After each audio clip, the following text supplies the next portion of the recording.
మహాగణాధిపతే నమః. శ్రీ గురుభ్యో నమః. శ్రీమాత్రే నమః. ప్రేక్షకులందరికీ స్వాగతం.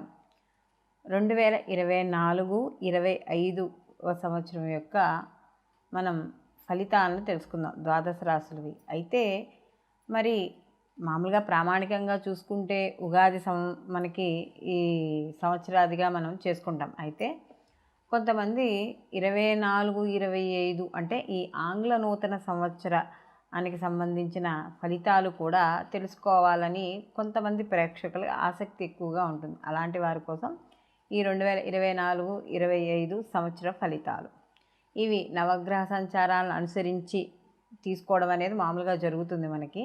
కానీ ఈ సంవత్సర ఫలితాలు చెప్పేటప్పుడు మాత్రం ప్రధానమైన గ్రహాలు అంటే ఒకే రాశిలో ఎక్కువసేపు అంటే ఎక్కువ కాలం ఇవి ఏవైతే సంచరిస్తాయో ఆ గ్రహాలని మనం ప్రామాణికంగా తీసుకోవడం అనేది జరుగుతుంది. అందులో వాటిలో ఎక్కువ కాలం ఒకే రాశిలో ప్రయాణం చేసేవి ఏమిటి?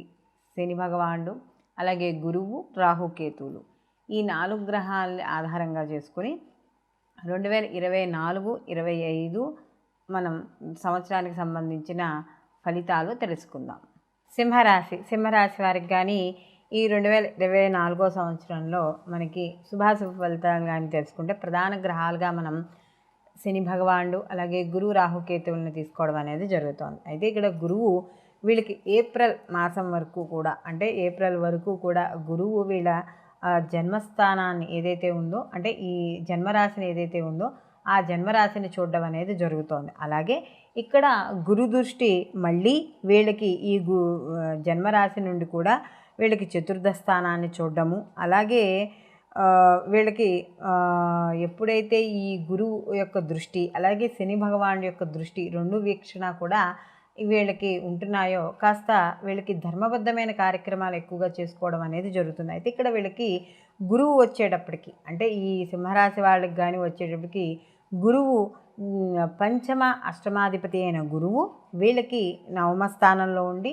పంచమ దృష్టితో చూడడం వల్ల ఇప్పటి వరకు ఏప్రిల్ వరకు వీళ్ళకి ఏవైతే గురువు వల్ల పొందుతున్నారో అవన్నీ కూడా శుభపరిణామాలు పొందడం అనేది జరుగుతుంది. అలాగే ఎప్పుడైతే ఈ యొక్క గురువు వీళ్ళకి దశమ స్థానంలోకి మార్పు చెందుతారో వృత్తి ఉద్యోగాల పరంగాను అలాగే వ్యాపారాల పరంగాను మంచి లాభాలు పొందడం అనేది జరుగుతుంది. అయితే ఇదే సమయంలో ఈ యొక్క గురి దృష్టి కానీ వీళ్ళకి చూసుకుంటే ఇప్పటి వరకు తృతీయ స్థానం మీద ఉంది కాబట్టి వీళ్ళకి కమ్యూనికేషన్ కానీ ఇంట్లో సోదరుల వర్గాల నుంచి కానీ వీళ్ళకి సహాయ సహకారాలు అందడం అనేది జరుగుతుంది.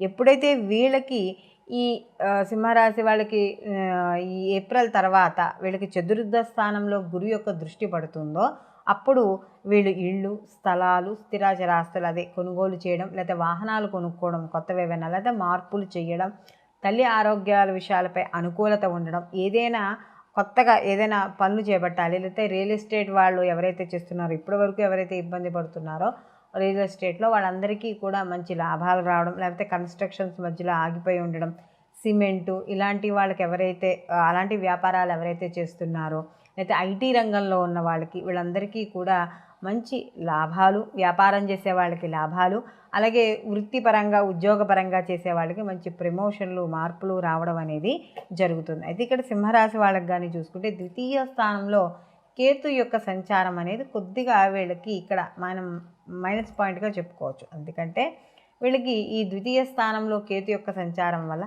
ధనస్థానంలో వాక్కు స్థానంలో కాబట్టి మాట్లాడే మాటల్లో తేలిపోవడం, లేకపోతే ఏదో ఒక వైరాగ్య స్థితికి ఉన్నట్టుగాను ఆసక్తి లేనట్టుగాను ప్రతి పనిని కూడా ఆసక్తి లేనట్టుగా చేయడం ఇలాంటివి ఉండడం వల్ల ఎదరవాళ్ళకి వీళ్ళకి అసలు ఈ పని మీద ఇంట్రెస్ట్ ఉందా లేదా ఏమిటి అని ఇలాంటి అనుమానాలు వచ్చే అవకాశం ఉంది. కాబట్టి ఏ పని చేస్తున్నా ఎవరితో మాట్లాడుతున్నా కూడా చాలా కాన్ఫిడెన్స్గాను లేదాను ఒక నమ్మకంతోనూ మాట్లాడేటట్టుగా ఉండడం వల్ల మీ పనులు ముందుకెళ్తాయి. కానీ లేకపోతే అలా తేలిపోతున్నట్టుగా మాట్లాడితే కాస్త మీ మీద ఉండే ఏదైతే ఒక పాజిటివ్ ఏదైతే థాట్స్ ఉన్నాయో వాళ్ళకి అవి కొంచెం తగ్గడం అనేది జరుగుతుంది.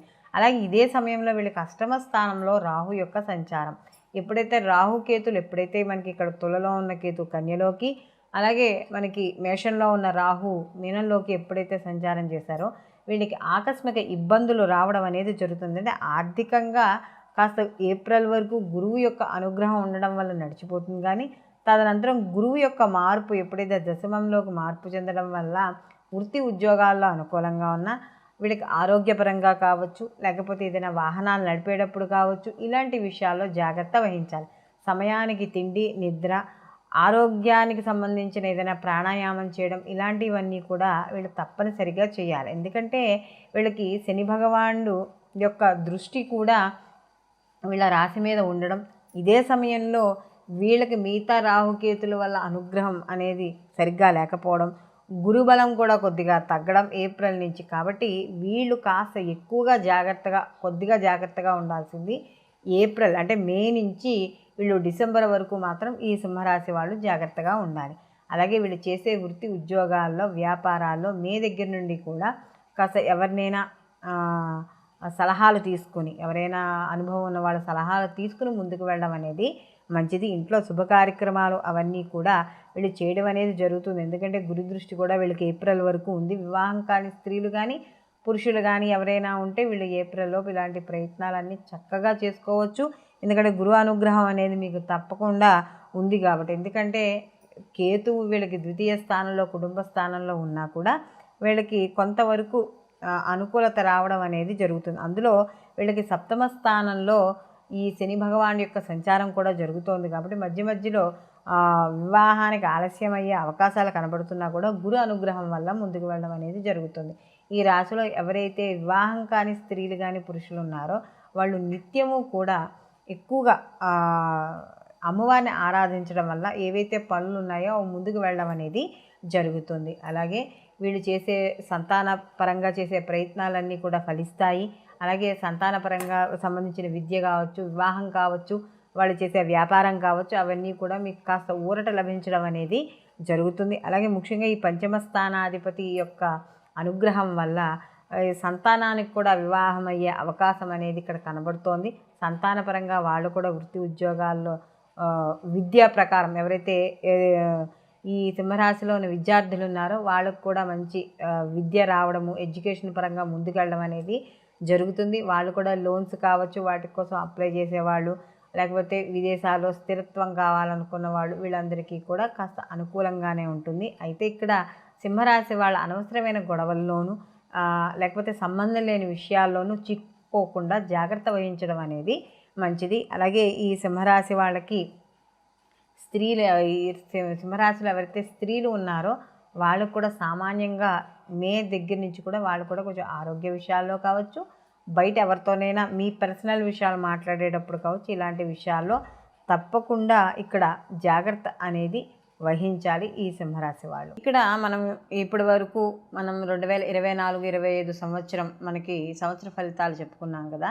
ఇవి ఉగాదితో సంబంధం లేకుండా కేవలం ఆంగ్ల నూతన సంవత్సర పరంగా మనం చెప్పుకునే ఈ సంవత్సర ఫలితాలు. అయితే ఈ వీటితో పాటు వీళ్ళు జన్మజాతక ఫలితాలు అంటే వ్యక్తిగతంగా వాళ్ళు ఏ సమయంలో వాళ్ళు జన్మించారో ఆ వ్యక్తిగత జాతకాలు ఉంటాయి కదా, ఆ వ్యక్తిగత జాతకాలు మాత్రం తప్పకుండా పరిశీలనలోకి తీసుకోవాలి. అంటే వీటిల్లో ఏవైనా అంటే జన్మజాతకంలో ఏవైనా కొంత అనుకూలత లేకపోయినా కూడా ఇక్కడ గోచార ఫలితాల్లో అనుకూలంగా ఉన్నప్పుడు శుభ ఫలితాలు పొందడం అనేది కొంతవరకు జరుగుతుంది. అలాగే గోచారంలోనూ సరిగ్గా లేకుండా జన్మజాతకము సరిగ్గా లేకపోతే కొద్దిగా అశుభ ఫలితాలు ఎక్కువగా అంటే ప్రతికూల ఫలితాలు ఎక్కువగా పొందడం అనేది జరుగుతుంది. కాబట్టి ఈ గోచార ఫలితాలే కాకుండా జన్మజాతక ఫలితాలు పరిశీలించుకోవడం వల్ల ఎటువంటి నియమాలు పాటించాలి, అలాగే ఎటువంటి పరిహారాలు చేసుకోవాలి అనేది మనకి కూలంకుషంగా ఒక జాతకం ద్వారా తెలుస్తుంది. కాబట్టి తప్పకుండా ఈ గోచార ఫలితాలతో పాటు జన్మజాతక ఫలితాలు కూడా తప్పకుండా ఒక దైవజ్ఞుడి దగ్గరికి వెళ్ళి మీరు మీ జాతకాలను పరిశీలించుకోవాల్సి ఉంటుంది. సర్వే జన సుఖినో భవంతు. లోకా సంస్థ సుఖినో భవంతు.